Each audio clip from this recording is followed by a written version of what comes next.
Olá meninas, olá meninos, tudo bom? Hoje eu tô aqui pra gravar um vídeo mostrando a minha primeira massinha Play-Doh. Não liguem pra isso, que é um chiclete que Nha comprou. Foi na Lojas Americanas que eu comprei. Olha que fofa. Aqui tem os itens, não, aqui tem uma massinha, uma seringa e um cupcakezinho que fez.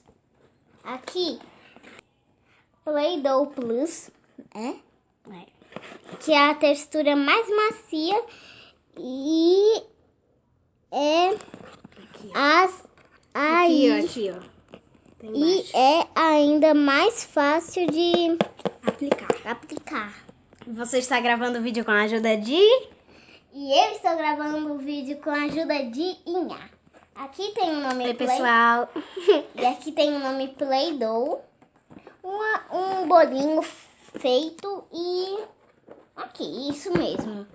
E aqui tem as coisinhas e eu vou... E aqui tem a máquina com as forminhas e uma seringa que Nha sempre quis ter.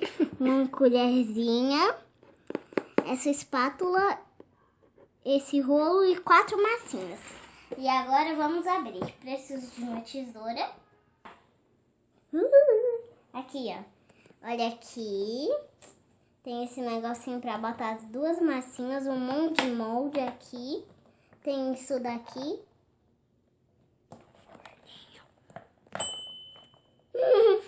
Que fofo. O forno, ó. Aqui abre, é muito fofinho. Aqui tem moldes.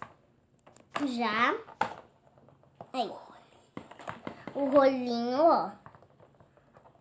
Ele é muito difícil de tirar. Não precisa tirar. Deixa assim. Tá bom, vou deixar logo assim, né? Pra não bagunçar. Aqui tem essa estrelinha, um cachorrinho, um bonequinho, uma carinha. Para de me enforcar! Uma carinha, isso daqui, um macaquinho e um ursinho. E agora, olha esse forninho aqui, lindo. Agora os pratinhos. Esse amarelo e esse rosa. Essa espátula para cortar o bolo. Essa forma aqui, muito feia. Eu tô brincando, gente, é bonita. Essa outra forma e essa também. A seringa. Eu vou furar vocês. Furar não. Dar uma injeção.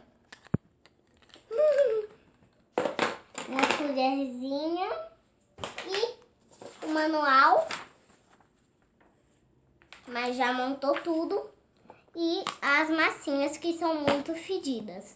Agora é sério, gente. Elas são fedidas. Então, gente, foi isso. Eu tô muito triste porque vai acabar esse vídeo. Mas, tchau, tchau. Um beijinho de massinha.